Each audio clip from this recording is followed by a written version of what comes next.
Well, your boy's only gone and done it. Got himself infected.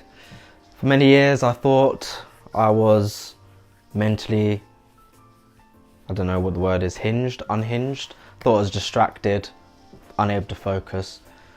Lo and behold though, my brain just does not run on the normal operating system that everyone else does.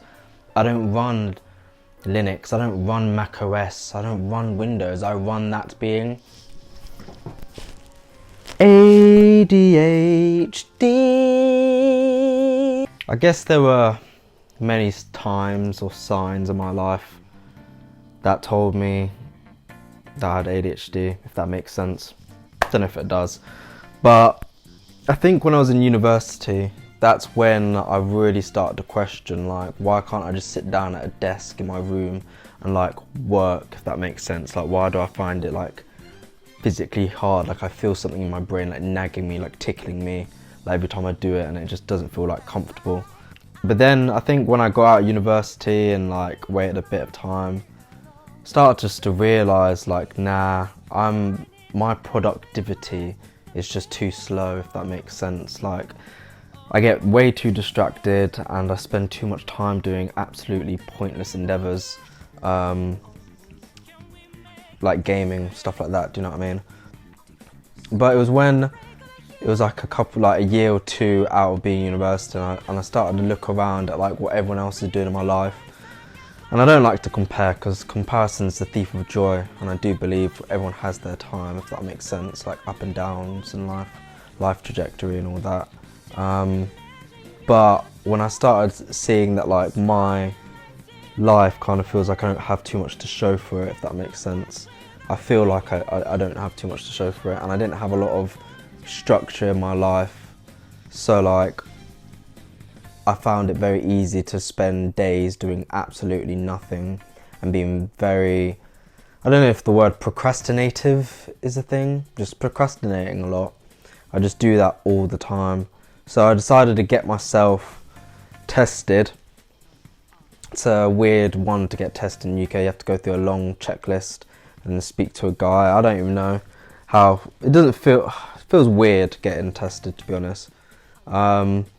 But yeah, I went through all the tests and stuff, and I got my diagnosis back, and they said that I have the infection that I need Zombrex for, called ADHD. Oh, I need Zombrex? Let me just inject it in my cock real fast. Oh, there we go. Oh, yeah. But gosh. But finding out I had ADHD is a nice feeling, because a lot of my, I'd say, personality traits were not actually personality traits. They were a byproduct of having ADHD. So it just gets me wondering and thinking, what would I have been, or who I would have been if I didn't have ADHD. I feel like if I didn't have ADHD, I wouldn't be as good as talking to people as I am. I wouldn't be as like energetic and everything, and like I guess like fun to be around, or just fun to speak to. But I feel like I'd be a lot more focused because of that. I wouldn't care about speaking to people and stuff like that. I wouldn't get distracted about being in like the silence and everything. Like silence is very uncomfortable. Feels like a white noise in my head when it's silent, like a flashbang that's constantly going off. It's horrible. So like trying to use other sounds to just, anyways, I digress. But it felt great, but the next step for me is getting medication. That's the next step. Because once I get medication and pop them day after day, not like I'm doing that all in one day. I feel like Bradley Cooper in Limitless, you know? I've been upping the dose for over a week. It seemed to cut my learning curve. I feel like my mind will be awakened. I feel like I'll be Bruce Almighty on the computer, just you know what I mean, like a Uzi spraying it. Pause. But yeah, it felt great. It felt great. Decided to bring you downstairs for decided to bring you downstairs for a bit of a change. But I'd say like learning I have ADHD, it really does explain a lot of my behaviours, if that makes sense. I know I'm kind of starting to understand who the real me is versus like this ADHD version of me, or like what the traits or the, I don't know, byproducts of having ADHD like turns me into. It's kind of like someone that's inebriated, someone that's super drunk, that's not them. If they were like that 50% of the time, then 50% of the time they were like normal. That's kind of like what I mean. Like you've got that time where you're like really, like the traits are really like prominent, and then I've got times where I'm just me, like, and I'm fully aware. But yeah, it's learning that ADHD is not a sort of weakness, because I used to think, like, I used to have a suspicion I had ADHD, and I used to kind of think it was a bit of a weakness, but I've learned that it's just a different way of thinking. It's just a different way we channel our focus. Like we can't like focus on something unless we're just straight up passionate about it. Like, and if we're passionate about it, we can focus on it longer than a normal person can. Does that make sense?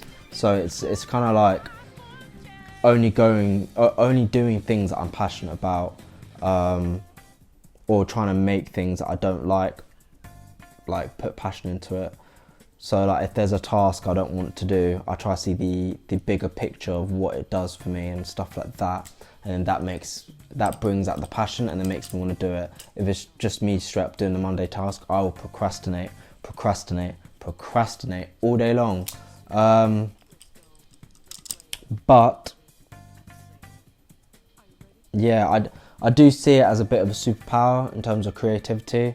Like I do notice that people with ADHD versus people without ADHD tend to like just spawn ideas like that. They think very, very quickly. Some things that have helped me learning that I have ADHD are books.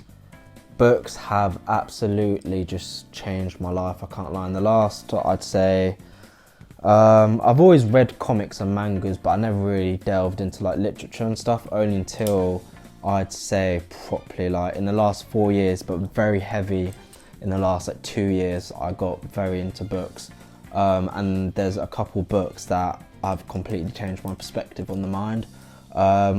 That being, the first one is Chimp Theory by Steven Peterson. That one there, oh my gosh, I haven't even finished that one, I got halfway through it. But it absolutely altered the way I perceive my mind. Like after reading that book, it just makes a lot of sense. Like it really does, like the chimp paradox. Like we all have a chimp inside of us and stuff, and then we have like a human, and then we have a computer, and they're all working together.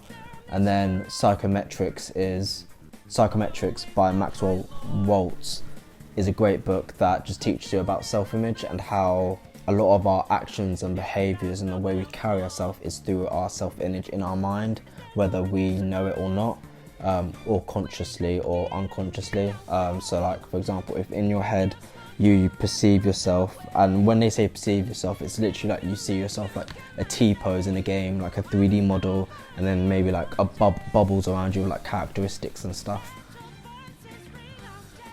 But yeah, I just wanted to update you guys, make a little video about it. I already made a video on my second channel about talking what it's like to have ADHD in detail, but that was before I actually got diagnosed, so I wasn't even 100% sure if I had it, but now I am sure, I know I've got it.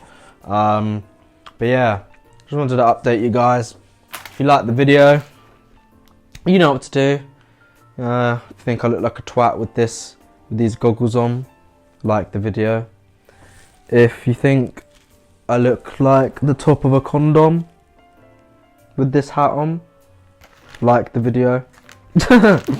But yeah, it's been your boy Gamper. I'm out. Peace.